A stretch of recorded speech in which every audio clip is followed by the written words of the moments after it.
भ्रष्टाचारमा जो कोही व्यक्ति संलग्न भए पनि कारबाही गरिने गृहमन्त्री श्रेष्ठको स्पष्टोक्ति।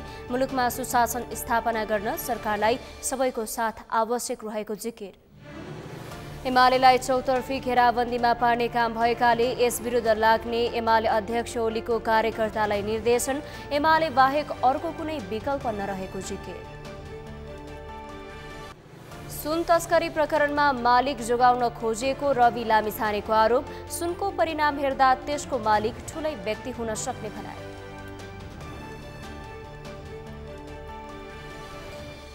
जातीय विभेदका घटना बढ्दै गएको भन्दै अनिराश्य व्यूको बालुवाटारमा प्रदर्शन। साना व्यापारीहरूमाथि नगर प्रहरीले ज्यादती गरेको भन्दै काठमाडौँ महानगर अगाडि प्रदर्शन। र फिफा महिला विश्वकप फुटबलमा स्विडेनको अन्तिम 16मा स्थान पक्का। इटाली स्विडेनसँग 5-0 गोल अन्तरले पराजय।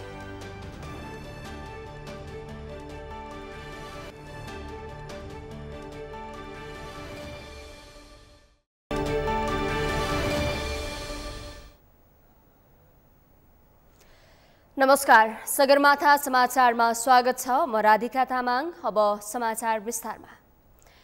उपप्रधानमन्त्री तथा गृहमन्त्री नारायण काजी श्रेष्ठले भ्रष्टाचारमा जुनसुकै राजनीतिक दल, परिवार तथा ओहदाका व्यक्ति संलग्न भए पनि कारबाही गरिने स्पष्ट पार्नु भएको छ।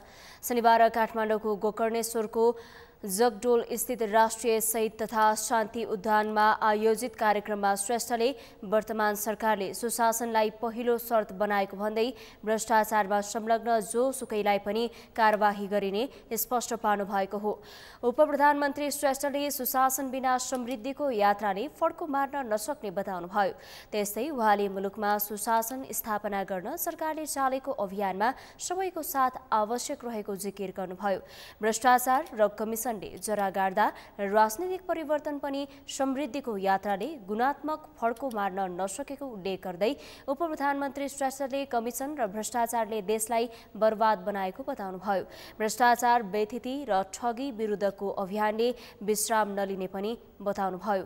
उहाँले समृद्धिको यात्रालाई अगाडि बढाएर मुलुकलाई समुन्नत बनाउने शहीदका सपना पूरा गर्न बाधक बनेको भ्रष्टाचारलाई जरैदेखि उन्मूलन गर्नु आवश्यक रहेको उल्लेख गर्नुभयो। त्यस सन्दर्भमा चालिएको अभियानलाई सबैको सहयोगको अपेक्षा गर्छु। आम जनताको समर्थन छ, देखिएकै छ। युवाहरू त उत्साहित भएर अब देशमा केही हुन्छ भनेर आशावादी बनेका छन् र समाजमा एउटा आशा पैदा भएको छ। त्यो धेरै राम्रो पक्ष हो। तर कता कता यसले चाहिँ कसलाई तान्ने हो भनेर अनि विभिन्न केन्द्रहरू जुडेकाहरू कराउँछन् भने त्यसप्रति हामी सचेत हुनुपर्छ। देशले सरकारको यो दिशालाई विश्राम दिँदैन, कसैले नसोचे हुन्छ। कार्यक्रममा उपप्रधानमन्त्री श्रेष्ठले उद्यानमा रहेको शहीद स्मारकको अवलोकन गर्दै शहीदप्रति माल्यार्पण गर्नुभएको थियो भने विभिन्न व्यक्तिहरूलाई सम्मान गर्नुभएको थियो।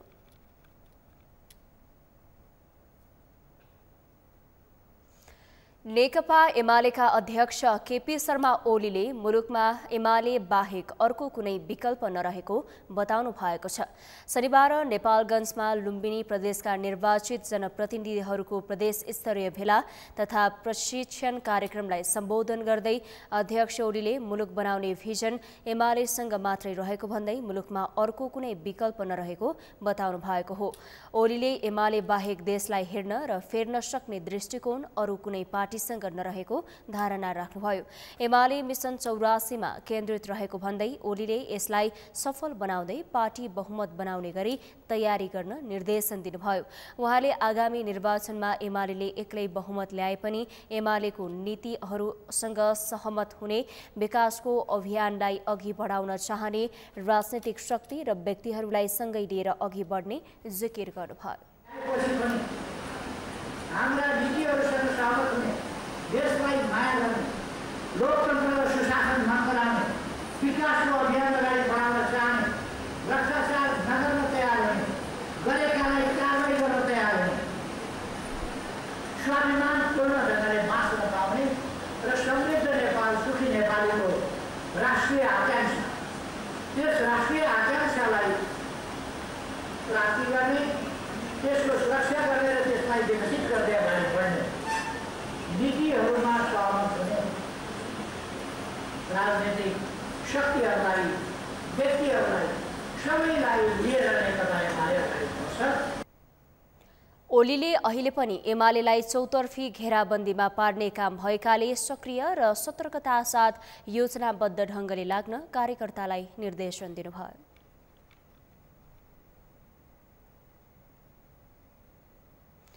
राष्ट्रिय स्वतन्त्र पार्टीका सभापति रवि लामिछानेले सुन तस्करी प्रकरणमा मालिक जोगाउन खोजिएको हो कि भन्ने आशंका उत्पन्न भएको बताउनु भएको छ।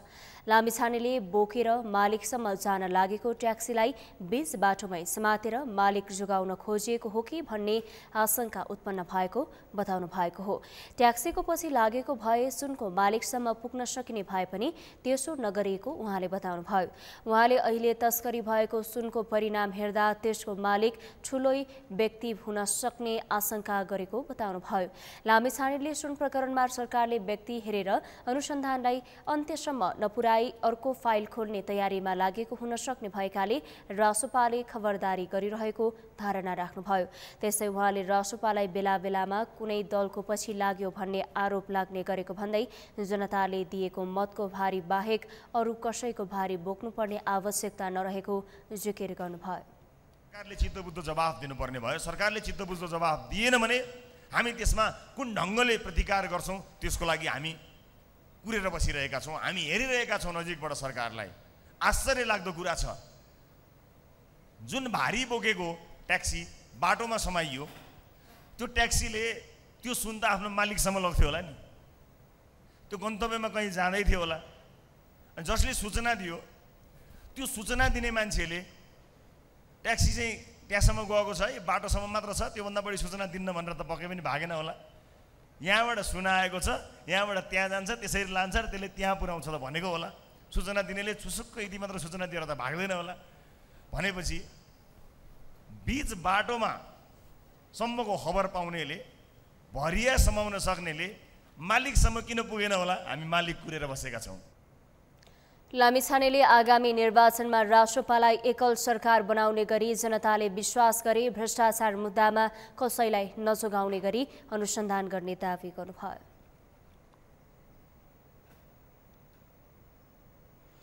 विद्यार्थी जीवनदेखि नै विद्रोही नेत्रीको छवि बनाएकी नेत्री रामकुमारी झाँक्री यति बेला आफ्नै पार्टीभित्र निष्क्रिय जस्तै छिन्। नेकपा एकीकृत समाजवादी पार्टीकी सचिव भए पनि झाँक्री सचिवालयमा भूमिकाविहीन छिन्। पार्टीको जिम्मेवारी पदमा भएर पनि नेतृत्वका आसेपासेहरूले नै पार्टी सञ्चालन गरेपछि झाँक्री आफ्नै पार्टीभित्र ओझेलमा परेकी हुन्। मुलुकमा गणतन्त्र स्थापनाका लागि विद्यार्थी राजनीतिकालमा झाँक्रीले गरेको सडक सङ्घर्ष अतुलनीय छ। तर तिनै निडर अनि हक्की स्वभावकी नेत्री रामकुमारी झाँक्री अहिले आफैले विद्रोह गरेर स्थापना गरेको पार्टीमा पछि परेकी छन्। यशोदा भण्डारीको रिपोर्ट। विद्यार्थी जीवनदेखि नै विद्रोही नेतृत्वको छवि बनाएकी नेत्री रामकुमारी झाँक्री यति बेला आफ्नै पार्टीभित्र विद्रोह गर्न नसकेपछि निष्क्रिय जस्तै बनेकी छन्। विद्यार्थी आन्दोलन हुँदै पार्टी राजनीतिमा प्रवेश गरेकी नेत्री रामकुमारी झाँक्री अहिले पार्टी नेतृत्व र जिम्मेवारीबाट विमुख हुँदै गएकी छन्। मुलुकमा गणतन्त्र स्थापनाका लागि झाँक्रीले गरेको सडक सङ्घर्ष अतुलनीय छ। 2061 सालमा राजाले सैनिक कू मार्फत सत्ता हातमा लिँदा झाँक्री सडक आन्दोलनको अग्र मोर्चामा उभिएकी थिइन्। झाँक्रीको नेतृत्वमा राजतन्त्र विरुद्ध मोर्चा कस्ता वा आवाज बुलिन्द पार्दा पुलिसको डण्डा झाँक्रीको टाउकोमा बजारिन पुग्यो। टाउको रगताम्य हुँदा समेत न त उनी थाकिन् न त आन्दोलनबाट पछि हटिन्। राजतन्त्र फाल्नका निम्ति र गणतन्त्र प्राप्तिका लागि रामकुमारीले दिनरात नभनी तन्त्र विरुद्ध पौठे जोरी खेलेकी थिइन्। 2065 सालमा उनी अनेरासो ब्युको पहिलो महिला अध्यक्ष बनिन्। 2071 सालमा भएको 9औं महाधिवेशनमा एमाले केन्द्रीय सदस्यमा निर्वाचित भएकी झाँक्री प्रतिनिधि सभा चुनावपछि समानुपातिक कोटाबाट 2074 मा सांसद बनिन्। झाँक्री विद्यार्थी राजनीतिदेखि नै विद्रोही र हक्की स्वभावकी थिइन्। म यस्तो सक्रिय एउटा राजनीतिक पृष्ठभूमिबाट आएँ, स्टुडेन्ट पोलिटिक्सबाट आएँ। खास गरी त्यो भनेको यति धेरै व्यस्तता र व्यस्त जीवनको एउटा चरणहरू पार गरेर आएको। कुनै बेला यस्तो मुभमेन्टका बेलाहरू थिए, हामीले आफ्ना वार्षिक एक्जामहरू पनि नदिएर मुभमेन्टलाई चाहिँ अलिकति उठिरहेको बेलामा, आन्दोलन उठिरहेको बेलामा यसलाई सेटब्याक गर्नुहुन्न भनेर हामीले आफ्ना व्यक्तिगत मामलाहरू करियरको कुरा एक्जाम पनि हो नि त, तर त्यो भन्दा हामीलाई चाहिँ डेमोक्रेसीको कुरा, मानवाधिकारको कुरा, जनताका जनजीविकाका कुरा, यी कुरा नै हाम्रो लागि धेरै महत्त्वपूर्ण थियो। त्यसकारण त्यस्ता कुरामा पनि कयौँ पटक सम्झौता गरेका छौँ। नेकपा पार्टीभित्रकै आन्तरिक विवादले गर्दा 2077 साल पुस 5 र 2078 साल जेठ 7 मा पूर्व प्रधानमन्त्री केपी शर्मा ओलीले संसद विघटन गर्दा झाँक्रीले त्यसको खरो आलोचना मात्र गरिनन्, उनले राष्ट्रपतिका विरुद्ध दिएको अभिव्यक्तिले गर्दा उनी गिरफ्तार समेत भइन्। यही विद्रोही छविकै कारण झाँक्रीको सक्रियतामा 2078 साल भदौमा एमालेबाट चोइटिएर नेकपा एकीकृत समाजवादी पार्टी गठन भयो। उनी 2078 असोजमा शहरी विकास मन्त्रीमा नियुक्त भइन्, तर मन्त्री बनेको 1 वर्ष पनि नपुग्दै 2079 असारमा मन्त्री पदबाट रुँदै राजीनामा दिइन्। नयाँ पार्टी गठन गरेर मन्त्रीको जिम्मेवारी सम्हालिसकेकी पार्टीकी सचिव तिनै रामकुमारी झाँक्री अहिले निष्क्रिय जस्तै छिन्। जिम्मेवारी पदमा भएर पनि पार्टी सञ्चालनमा उनको भूमिका छैन। पार्टी सञ्चालन सचिवालयले नभई नेतृत्वको आसेपासेले गर्दा उनी पार्टीको बैठक, छलफल र अन्य क्रियाकलापमा सहभागी हुन छोडेकी छन्। यद्यपि आलोचकहरूले झाँक्रीको मन फेरि पुरानै पार्टी एमालेतिर लागेको पनि टिप्पणी गर्ने गरेका छन्। नेकपा यसमा अधिकांश नेता कार्यकर्ताहरूले पार्टी परित्याग गर्दै एमाले प्रवेश गर्दा झाँक्रीले पनि बालकोट पुगेर एमाले नेताहरूसँगको संवाद अघि नबढाएको भने होइनन्। म त्यो फुल फेजमा त्यसरी सक्रिय हुने मेरो त्यो जिम्मेवारी र कामको एउटा प्लेटफर्म पनि भएन। त्यसले गर्दाखेरि अब जस्तो जिम्मेवारीमा हुने एउटा योजना बनाउने, कार्यक्रम बनाउने, अनि देशव्यापी एउटा मुभमेन्ट सञ्चालन गर्ने, एउटा आशा जगाउने ठाउँमा अहिले पनि पार्टीको सचिवता छु, तर त्यो सचिवहरू नभएको तर केही मान्छेहरू भएको एउटा सचिवालय छ, अनि त्यो नै नेतृत्वदायी बढी छ, जसको अहिले कन्टिन्यू बैठक पनि चलिरहेछ। अनि त्यसले गर्दा त्यहाँ के समीक्षा हुन्छ, के प्रोग्राम हुन्छ, छलफल हुन्छ, कसरी निर्णय हुन्छ, अनि त्यो कसरी आउँछ भने चाहिँ आएपछि थाहा हुने हो। अनि त्यो भएर म आफ्नो भूमिका निर्वाह गर्ने ठाउँमा नभएर पनि हो। हक्की स्वभावकी झाँक्री जल्दाबल्दा विषयमा मुख फोरेर बोल्ने गर्दा गाली र ताली दुवैको भागीदार बनेकी छन्। यद्यपि देश, सङ्गठन र जनताका लागि केही गर्नुपर्छ भन्ने भावना भएकी नेत्री रामकुमारी झाँक्री पार्टी सुदृढीकरणको अभियानमा लाग्छिन् वा फेरि एमालेतिर प्रवेश गर्छिन्, यो भने उनका आगामी राजनीतिक घटनाक्रमले देखाउने नै छ। पार्टी राजनीतिमा आफूलाई अब्बल साबित गराउन सङ्घर्ष गर्दै गर्दा यसरी सेलाउनु पक्कै पनि राजनीतिमा लागेका युवा पुस्तामा भने नकारात्मक सन्देश नै देखिन्छ। सगरमाथा टेलिभिजनका लागि क्यामेरामा सुनिल कोलीका साथमा यशोदा भण्डारी, काठमाडौँ। हालै सम्पन्न नेपाली कांग्रेस केन्द्रीय समितिको बैठकमा सबैभन्दा आलोचना महामन्त्री गगन कुमार थापाले खेपे। महामन्त्री थापा सबैजसो संस्थापन पक्षका नेताहरूको तारो बनेका थिए। संस्थापन इतर समूहको नेतृत्व गर्दै आएका डाक्टर शेखर कोइरालाले सभापति शेरबहादुर देउवालाई मौन समर्थन गर्दा महामन्त्री थापा चेपुवामा परेका थिए। यथास्थितिमा पार्टी अघि बढ्न नसक्ने भन्दै नेतृत्व परिवर्तनको आवाज उठाउँदै आएका उनले अहिले पनि नेतृत्व परिवर्तन गरी छोड्ने अठोट व्यक्त गरेका छन्। तर संस्थापन पक्षका नेताहरूले भने त्यो सम्भव नभएको दावी गरेका छन्। अमृत ठकालको रिपोर्ट। नेपाली कांग्रेसभित्र नयाँ ध्रुवीकरणको संकेत देखा परेको छ। खास गरी सभापति शेरबहादुर देउवा र संस्थापन इतर समूहको नेतृत्व गर्दै आएका डाक्टर शेखर कोइराला बीच निकटता बढ्दै गएपछि महामन्त्री गगन कुमार थापाले नयाँ गुटको नेतृत्व गर्ने चर्चा सुरु भएको छ। 15औं महाधिवेशनमा सभापति देउवाले कोइरालालाई समर्थन गर्ने आश्वासन दिएपछि कोइराला मौन बसेको कांग्रेस विरुद्धमा चर्चा छ। 14औं महाधिवेशनपछि निरन्तर नेतृत्व परिवर्तनको आवाज उठाउँदै आएका कोइराला देउवासँग नजिकिएपछि केन्द्रीय समितिको बैठकमा समेत मौन बसे। उनी मौन बस्दा संस्थापन इतर समूहका अधिकांश केन्द्रीय सदस्यले नेतृत्वको आलोचना गरेनन्। कोइराला मौन बस्दा अधिकांश संस्थापन पक्षका नेताहरू महामन्त्री गगन कुमार थापा विरुद्ध खनिए। पार्टीभित्र बोल्नुपर्ने कुरालाई सार्वजनिक बहसको विषय बनाएको महामन्त्री थापाका अभिव्यक्ति र कार्यशैलीले पार्टीलाई कमजोर बनाएको भन्दै संस्थापन पक्षका नेताहरूले थापाको खरो आलोचना गरे।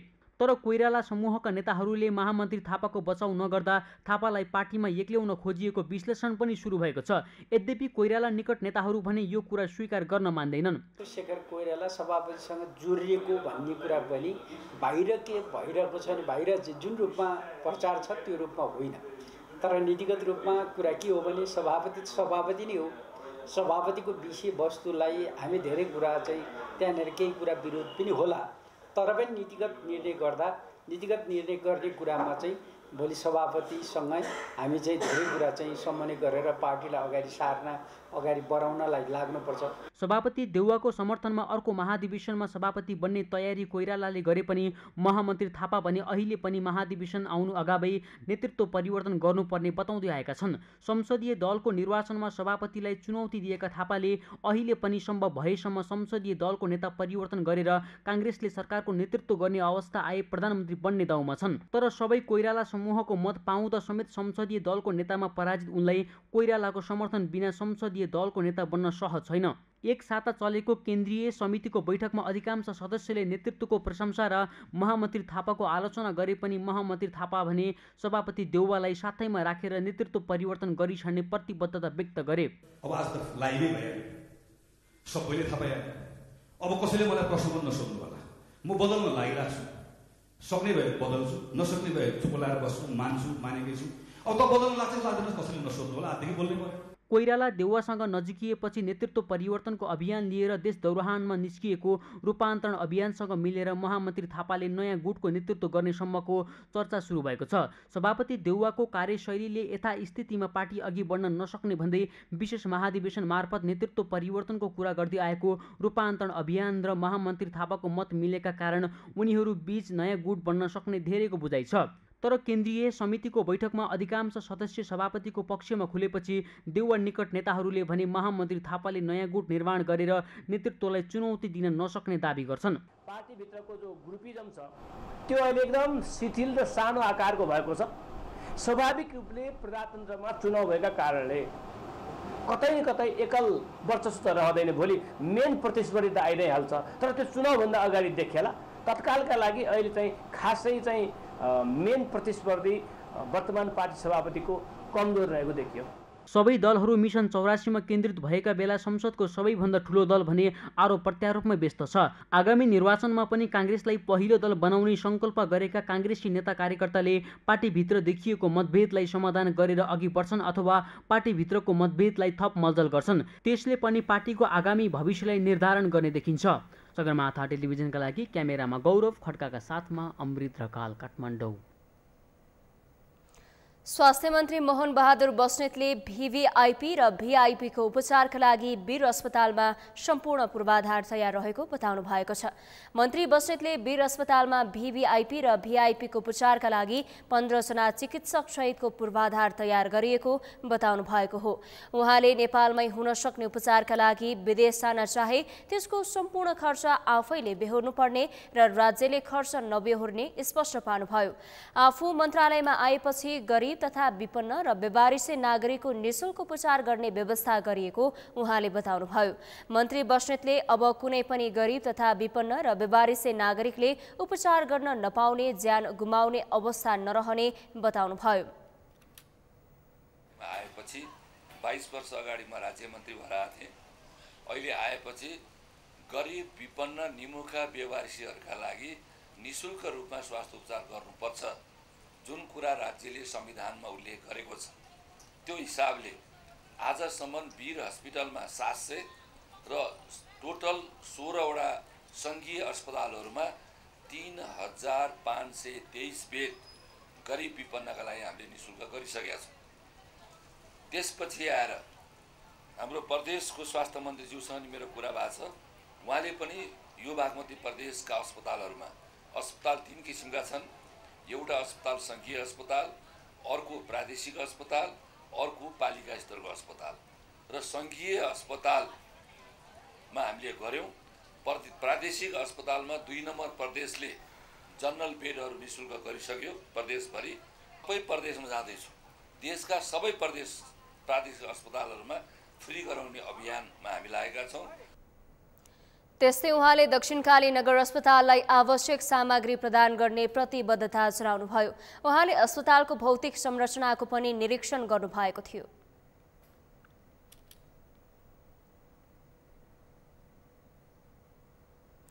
सगरमाथा समाचारमा अब पालो विश्रामको। विश्रामपछि विविध कार्यक्रम गरी नेपालमा पनि विश्व बाघ दिवस मनाइयो। बाघको संख्यामा वृद्धि भए पनि संरक्षणमा चुनौती। नेपालमा पनि 355 बाघ रहेको तथ्याङ्क। संयुक्त राष्ट्र संघीय सुरक्षा परिषदद्वारा पश्चिम अफ्रिकी मुलुक नाइजरमा बुधबार राति भएको सैनिक विद्रोहको निन्दा, राष्ट्रपति मोहम्मद बाजुमलाई निशर्त रिहा गर्न आह्वान। र फिफा महिला विश्वकप फुटबलमा स्विडेनको अन्तिम 16मा स्थान पक्का, इटाली स्विडेनसँग 5-0 गोल अन्तरले पराजित।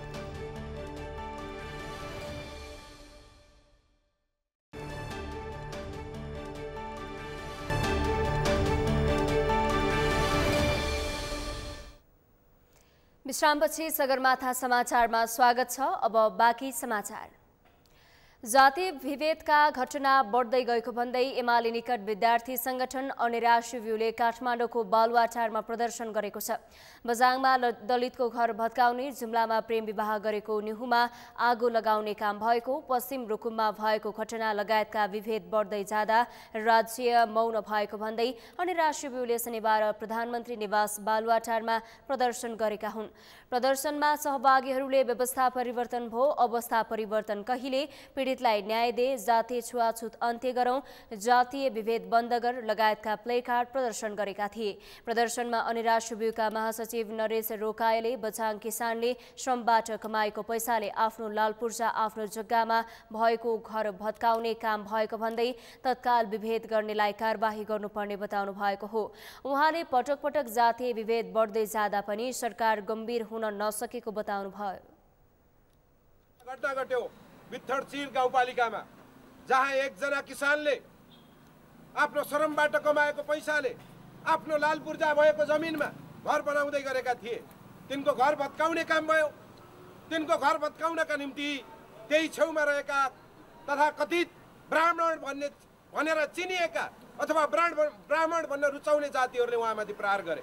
यो प्रहारको विरुद्धमा आज हामी सडकमा छौँ। विषय यति मात्रै होइन, अलि अगाडि जुम्लामा एउटा प्रेम विवाह गरेको एउटा व्यक्तिको घरमा गएर त्यहाँका स्थानीय मान्छेहरू गएर त्यहाँका ठकुरी र क्षेत्रीहरू गएर आगो लगाउने काम भयो। प्रसङ्ग यति मात्रै होइन, पश्चिम रुकुममा नवराज विकहरूले एउटा चोखो माया गरिरहेको एकजना ठकुरी थरको एकजना केटीसँग भएको एउटा माया प्रेममाथि वर्जपात गर्नका निम्ति निकै ठुलो सङ्ख्यामा मान्छेहरूको प्रयोग गरेर एउटा सिङ्गो गाउँलाई प्रयोग गरेर व्यक्तिहरूलाई हत्या, नवराज विक लगायतका मान्छेहरूलाई हत्या गर्ने काम भयो। उहाँले विभेदका घटनाका दोषीहरूलाई कानुनी दायरामा ल्याउन नसके कडा आन्दोलन गर्ने चेतावनी दिनुभयो।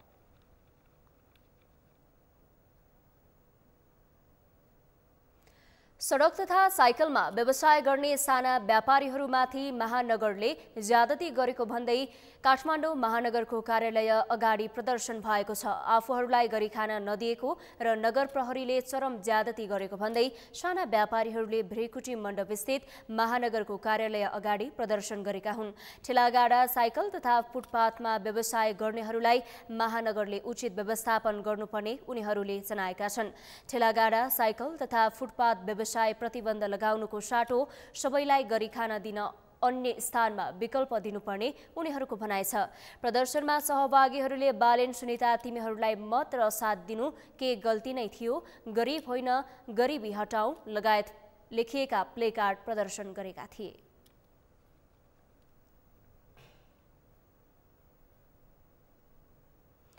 काठमाडौँ उपत्यकामा भएका पार्कहरू व्यवस्थित हुन सकेको छैन। वर्षायाममा पानी जम्ने, हिलाम्य हुने र गर्मीको समयमा ओत लाग्ने छहारी नहुँदा पार्क आउने मानिस निराश भएर फर्किनुपर्ने अवस्था छ। निर्माण र व्यवस्थापनको जिम्मा पाएको काठमाडौँ उपत्यका विकास प्राधिकरणले भने बजेट अभावका कारण पार्कहरूको स्तर उन्नति गर्न नसकिएको बताएको छ।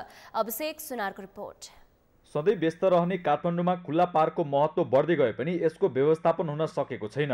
धुवाँ, धुलो र कोलाहलबाट केही समय टाढा रहन गन्तव्य मानिने काठमाडौँका पार्क अस्तव्यस्त भएका हुन्। वर्षायामको समयमा यहाँका पार्कहरूमा पानी जम्ने, हिलाम्य हुने र गर्मीको समयमा छहारी नहुँदा घाममा बस्नुको विकल्प छैन।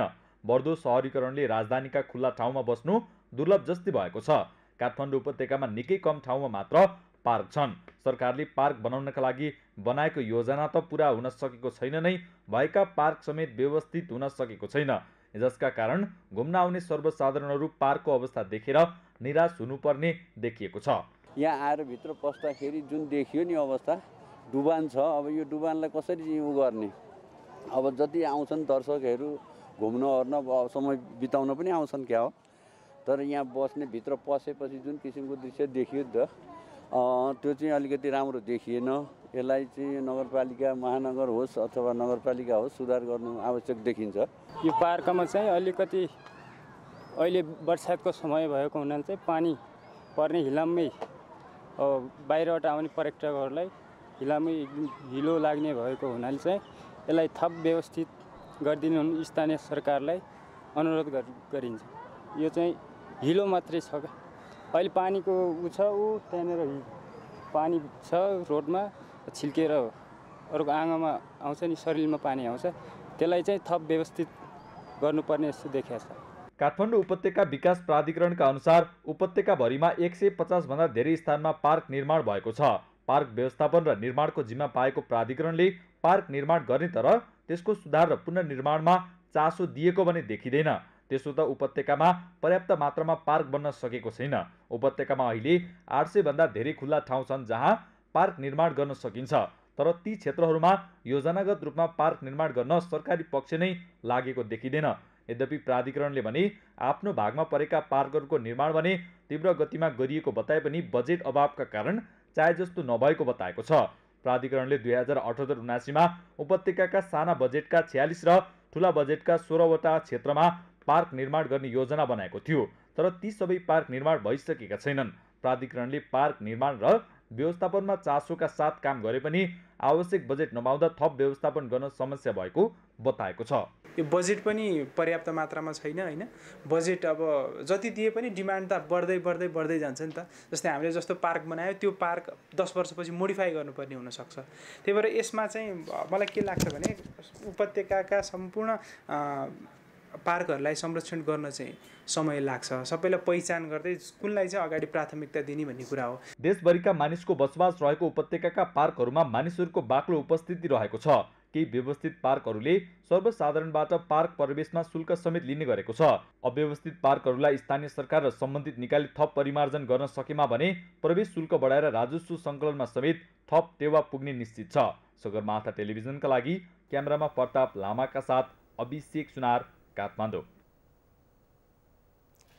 काठमाडौँ उपत्यकामा भएका पार्कहरू अस्तव्यस्त बनेका छन्। बढ्दो शहरीकरणले उपत्यकामा पार्कको महत्त्व बढिरहेका बेला नयाँ पार्क निर्माण हुन सकेको छैन भने भएका पार्क समेत व्यवस्थित छैनन्। यसै सन्दर्भमा हामीले सगरमाथा जनबोलीमा सर्वसाधारणलाई सोधेका थियौँ, राजधानीका पार्क व्यवस्थित गर्न के गर्नुपर्ला?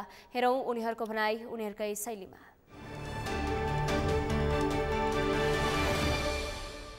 होइन, अब अहिलेको यसको रत्नपार्कको पार्कको अवस्थिति यसो अवलोकन गर्दाखेरि अब यहाँ धेरै कुराहरू सुधार गर्नुपर्छ जस्तो मैले चाहिँ ठानेको छु के। जस्तै अब यहाँ चाहिँ अहिले चाहिँ डुबानकै अवस्था छ होइन। बर्खायाम भएर पनि होला, हुन त अरू बेला कस्तो हुन्छ के हुन्छ त्यो मलाई त्यति अवगत भएन। तर यहाँ डुबानको अवस्था छ, त्यसलाई कसरी व्यवस्थापन गर्ने त्यो व्यवस्थापन पक्षले चाहिँ राम्रोसँग ध्यान दिनु पर्यो। प्लस अब यहाँ चाहिँ अलिकति बालमैत्री पनि हुनु पर्यो कि। अलिकति यो केटाकेटीहरूलाई चाहिँ अलिकति ओरिएन्ट गरेर उनीहरूको लागि पनि केही चाहिँ हुन्छ नि, अलिकति प्लेग्राउन्ड जस्तो चाहिँ बनाएर केही त्यस्तो पनि गरिदिनुपर्छ कि भन्ने चाहिँ मलाई चाहिँ लाग्दछ। राजधानीको पार्कहरूलाई व्यवस्थित गर्नुको लागि त पहिला सरकारले भनौँ यहाँको नगरपालिकाले आफ्नो नीति तथा कार्यक्रममा ल्याएर यसलाई व्यवस्थित गर्ने, यहाँबाट पार्कबाट हुने कुराहरू राजस्व सङ्कलन गर्ने लगायत अब यो भ्यालीभित्र बाहिरको मान्छेहरू आएर पनि एउटा बस्ने ठाउँ पनि छैन क्या।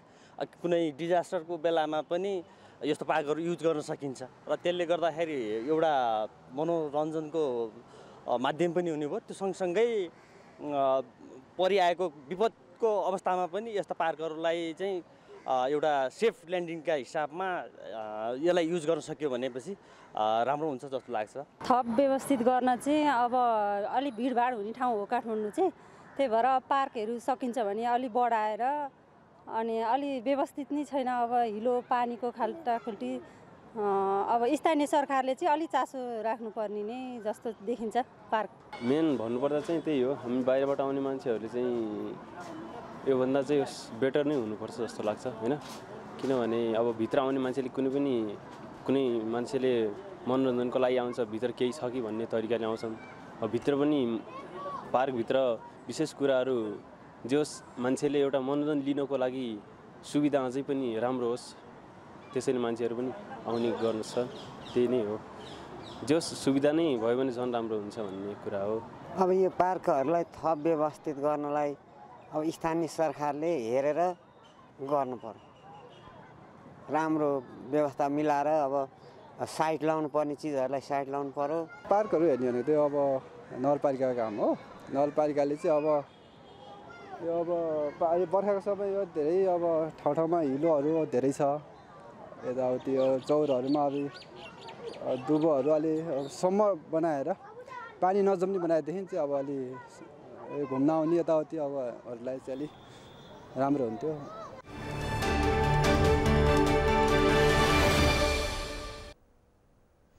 विश्व बाघ दिवस नेपालमा पनि विभिन्न कार्यक्रम गरी मनाइएको छ। यस वर्षको यो दिवसको नारा मानव बाघ सह अस्तित्व रहेको छ।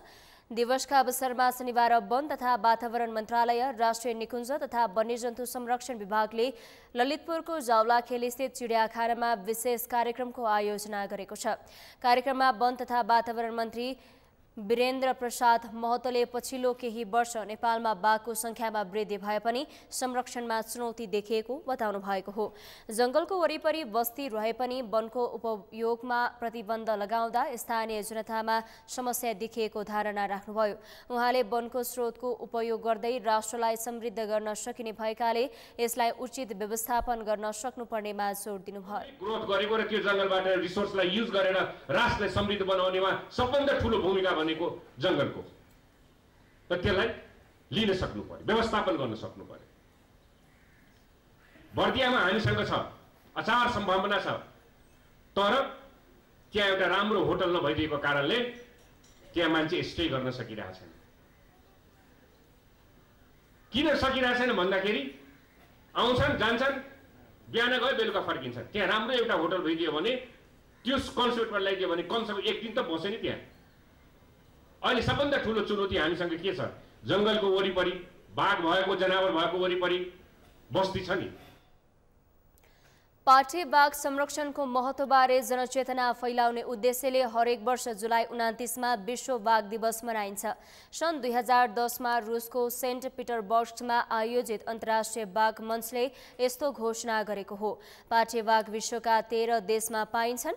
ती मुलुकका सरकार तथा राष्ट्र प्रमुखको सन् 2010मा सेन्ट पिटरबर्गमा भएको सम्मेलनले बाघको संख्यालाई सन् 2022 सम्ममा दोब्बर बनाउने प्रतिबद्धता व्यक्त गरेको थियो। सन् 2022 मा गरिएको राष्ट्रिय बाघ गणना अनुसार नेपालमा हाल बाघको संख्या 355 पुगेको छ।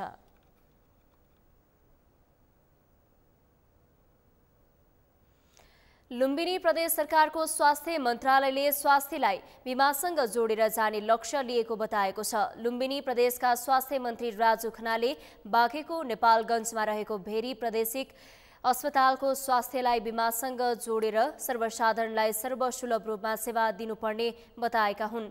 बाँकेबाट मधु पौडेलको रिपोर्ट। लुम्बिनी प्रदेशका स्वास्थ्य मन्त्री राजु खनालले अबका दिनमा स्वास्थ्यलाई बीमासँग जोडेर अगाडि बढ्ने बताएका छन्। मन्त्री खनालले स्थानीय तहमा निर्माण गरिएका विभिन्न संख्याका बेड संख्यामा बनेको अस्पतालहरू सञ्चालन गर्न नसक्ने भन्ने गुनासोहरू आउँदै गर्दा लुम्बिनी प्रदेशले भौतिक पूर्वाधारमा ध्यान दिनुभन्दा पनि अस्पतालले प्रदान गर्ने सेवा प्रभावकारी बन्नुपर्ने बताएका छन्। अस्पतालहरू 15 बेड शय्याको धेरै ठाउँमा जो आर्थिक रूपले सम्पन्न नभएका गाउँपालिकाहरू, नगरपालिकाहरू छन्, उनले चलाउन सक्ने अवस्था छैन। प्रदेशमा यो प्रदेश अन्तर्गत लिइदिनु पर्यो भनेर उहाँहरूले भन्नुहुन्छ।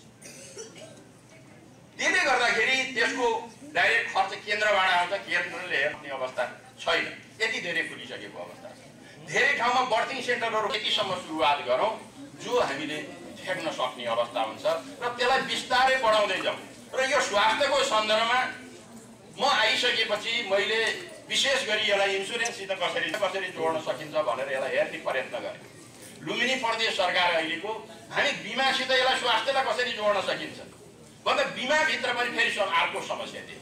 कैयौँ बिमा गरेका बिरामीहरूले अहिले त्यो बिमाको रकमै पाएको अवस्था छ र त्यो बिमा कम्पनीहरूलाई खोज्दाखेरि उहाँहरू परेशान हुनुहुन्छ। यस्तै सञ्चालनमा आएका पुराना सरकारी अस्पतालहरूलाई खासमा प्रयोग गर्ने मात्र नभई यसको संरक्षण र सम्वर्धन एवं भएका सेवाहरूलाई निरन्तर रूपमा प्रदान गर्न सक्नुपर्ने भेरी अस्पताल विकास समितिको बुझाइ छ। के कस्तो अवस्थाबाट हामी गुज्रिएर के कस्तो अवस्थाबाट क्रमिक रूपले हामी यो अवस्थासम्म पुगेका छौँ अहिले भन्ने गरिन्छ कि हामी विषयकृत सेवामा त हामी पनि पहुँच बनाइसकेका छौँ भन्ने गरेका छ। अस्पताल व्यवस्थापन समिति र यहाँको कर्मचारीको मात्रै होइन, बाँके जिल्ला यहाँका प्रत्येक पालिकाहरू र यो सुदूरपश्चिमको सम्पूर्ण जनताहरूले उपयोग गर्ने ठाउँ, स्वास्थ्य सेवा लिने ठाउँ भएकोले हामीहरूबाट स्रोत साधनहरू, हामीसँग भएका सीमित स्रोत साधनहरूले हामीले सम्पूर्ण काम गर्न सक्ने अवस्था नरहेकोले यसै गरी पछिल्लो समय सरकारी अस्पतालहरूमा सेवा सुविधा लगायतका विषयहरू सरकारको तर्फबाट प्राय गौण भइरहेको अवस्था रहेकोमा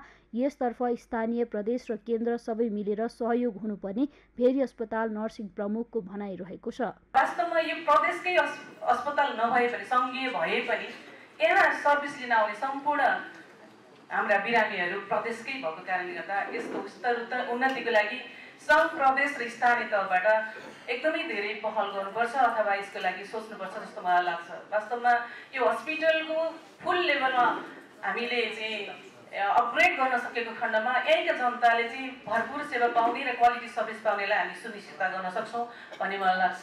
र वास्तवमा यो अस्पताललाई बजेट भाषणको हिसाबमा भन्ने हो भने 500 बेडमा आन्तरिक कुराबाट हुने कुराहरू म्यानेज गरेकै कारणले गर्दा हामी तेस्रो वर्ष पनि एमएसएसको सर्वेमा चाहिँ उत्कृष्ट नम्बर ल्याएर पहिलो स्थान हासिल गर्न सकेका छौँ। यो हाम्रो इन्टरनल सोर्सेसबाट मात्रै गर्न सकेको।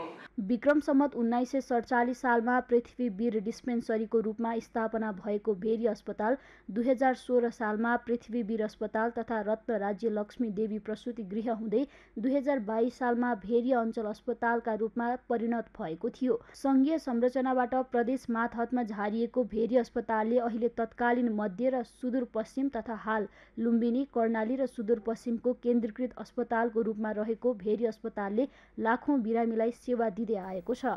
सगरमाथा टेलिभिजनका लागि बाँकेबाट मधु पौडेलको रिपोर्ट। सगरमाथा समाचारमा अब पालो विश्रामको। विश्रामपछि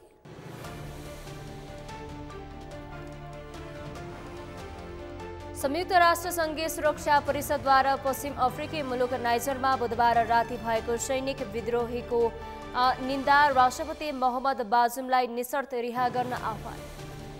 र फिफा महिला विश्वकप फुटबलमा स्विडेनको अन्तिम 16मा स्थान पक्का, इटाली स्विडेनसँग 5-0 गोल अन्तरले पराजित।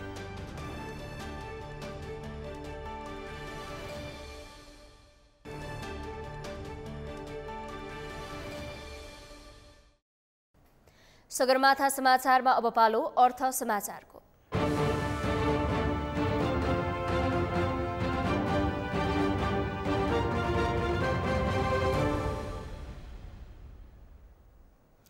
नेपाल राष्ट्र बैंकले आर्थिक वर्ष 2080-81 को लागि जारी गरेको मौद्रिक नीति उद्योग व्यापारको प्रवर्धन विकासमा सहयोगी नभएको गुनासो उद्योगी व्यवसायीहरूले गरेका छन्। जारी मौद्रिक नीतिले चालू पुँजी कर्जा मार्गदर्शन पुनरावलोकन गरिने जस्ता अमूर्त कुरा मात्र उल्लेख गरिएको व्यापारीको आरोप छ। ब्याजदर न्यूनीकरण सम्बन्धी खासै ठोस नीतिगत व्यवस्था हुन नसकेको हुँदा विद्यमान आर्थिक अवस्थालाई चलायमान पार्न गाह्रो हुने ठहर व्यवसायीहरूको रहेको छ। पर्साबाट प्रणय कुमारको रिपोर्ट। मौद्रिक नीतिमा नेपाल राष्ट्र बैंकले विदेश जानलाई $1500 बढाएर $2500 गरिदिएको छ। भारतबाट आएका पर्यटकलाई नेपालमा 2500 भारूको एउटा क्याप लगाइएको प्रति आफूले यसबारे आवाज उठाउँदै आएको, तर आजसम्म त्यो व्यवस्था हट्न नसकेको व्यवसायीको आरोप रहेको छ। 25,000लाई 1 लाखदेखि 2 लाखसम्म क्यापिङ गर्नुपर्ने र भारतीय ठुला नोटहरू नेपालमा ल्याउन खुल्ला गर्न व्यवसायीको आग्रह रहेको छ। यहाँको उद्योग व्यवसायलाई चलायमान बनाउनको लागि इन्ट्रेस्ट रेट सिंगल डिजिटमा झार्नै पर्ने हुन्छ। त्यसको लागि नेपाल राष्ट्र बैंकले पहल गरेर डिपोजिटको जुन इन्ट्रेस्ट रेट छ त्यसलाई कम गर्ने व्यवस्था गर्नुपर्ने हुन्छ। र मौद्रिक नीतिमा पहिला जुन ल्याएको चालू पुँजी कर्जा नियमन छ त्यसलाई एज इट इज हामीहरूले भन्दै आएको कुराहरू छ, त्यसलाई एज इट इज पुरानो कम्पनीले लिएको लोनहरूको हकमा नयाँलाई नयाँ चालू पुँजी कर्जा नियमन लगाउने हामी स्वागत गर्दछौँ राष्ट्र ब्याङ्कले ल्याएको नयाँ नियमलाई, तर पुरानोको हकमा त्यसलाई 1 वर्ष अथवा 2 वर्षको लागि एज इट इज कन्डिसनमा एक्सटेन्ड गरिदिएको खण्डमा यसमा उद्योगी व्यवसायहरूलाई धेरै राहत पाउने हुन्थ्यो। अर्थतन्त्रमा आएको मन्दीलाई चलायमान बनाउनका लागि जुन नीतिहरू ल्याउनु पर्ने हो त्यो नीतिहरू नआएको उद्योगी व्यवसायहरूले गुनासो गरेका छन्। उनीहरूले चालु पुँजी कर्जा सम्बन्धी नीतिमा असहमति जनाएका छन्। आर्थिक मन्दी र अर्थतन्त्रमा आएको सुस्तीमा चलायमान बनाउनको लागि जुन नीतिहरू लाउनु पर्नेको थियो त्यो चाहिँ हामीले नआएको महसुस गरेका छौँ। हाम्रो खास धारणा भनेको चालु पुँजी कर्जा सम्बन्धीको नीतिमा थियो। त्यसमा पूर्वावलोकन गर्ने, रिभ्यू गर्ने भनेर चाहिँ आएको छ, तर खास के हो, ठोस एक्ज्याक्ट नीति के हो भन्ने अहिलेसम्म त्यो आएको छैन। त्यो प्रोबब्ली 1 हप्ताभित्र सर्कुलर राष्ट्र ब्याङ्कले जारी गर्छ, त्यसमा आउनुपर्ने हो। आर्थिक अवस्थालाई गतिशील र सबल बनाउन उद्योग व्यवसाय क्षेत्रमा एकल अङ्कको ब्याजदर कायम गरिनुपर्ने माग विगतदेखि राख्दै आएको भए पनि उक्त माग सम्बोधन नभएकोबाट मौद्रिक नीति उद्यमी व्यवसायहरूको लागि कागलाई बेल पाक्यो हर्षण बिस्मात झैँ उद्योग व्यवसायको गुनासो छ। सगरमाथा टेलिभिजनका लागि पर्साबाट प्रणय कुमारको रिपोर्ट। नेपाल फ्रेट फरवार्ड्स एसोसिएसनले 29औं कार्गो दिवस मनाएको छ। वस्तु आयात निर्यातको काम गर्ने व्यवसायीले कार्गो व्यवसायमा देखिएको समस्या समाधान गर्न आग्रह गरेका थिए।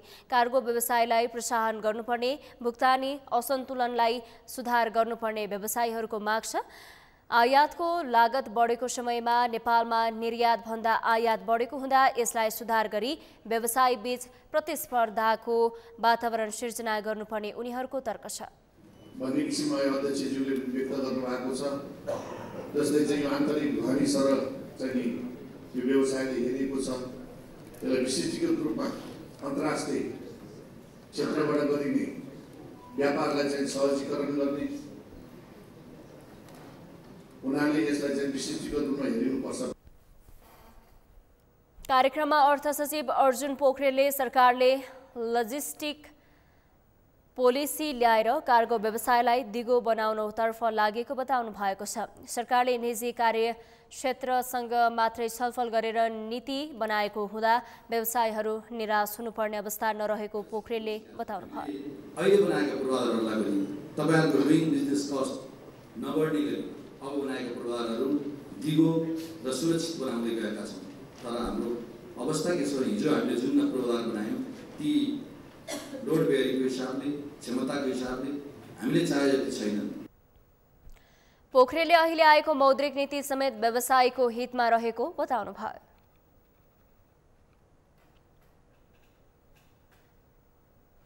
सगरमाथा समाचारमा अब पालो खेल समाचारको।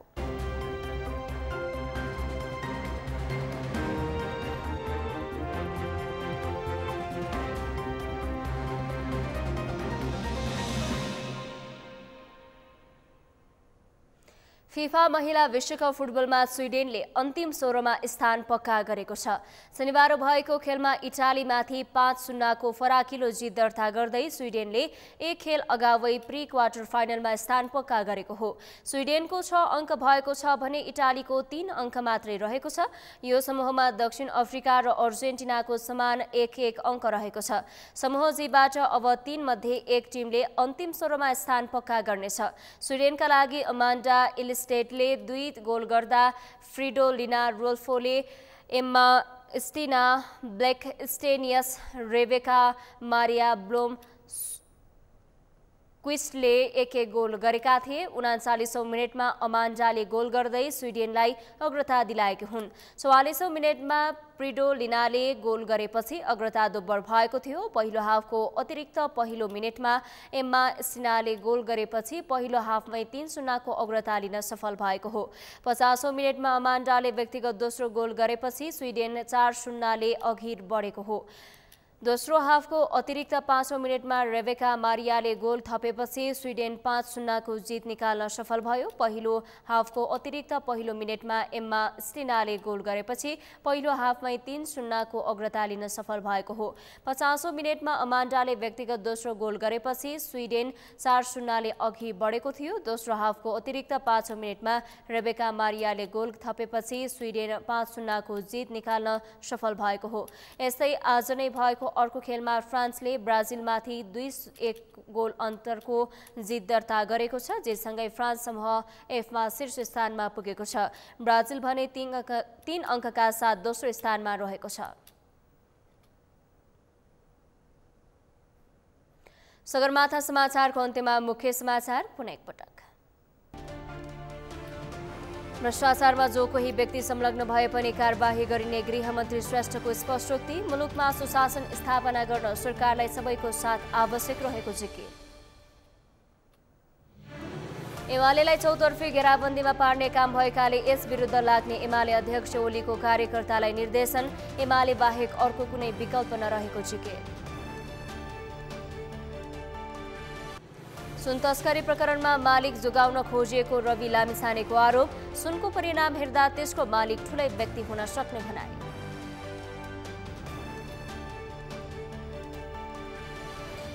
जातीय विभेदका घटना बढ्दै गएको भन्दै अनिराश्यब्यूको बालुवाटारमा प्रदर्शन। साना व्यापारीहरूमाथि नगर प्रहरीले ज्यादती गर्यो भन्दै काठमाडौँ महानगर अगाडि प्रदर्शन। र फिफा महिला विश्वकप फुटबलमा स्विडेनको अन्तिम 16मा स्थान पक्का। इटाली स्विडेनसँग 5-0 गोल अन्तरले पराजय।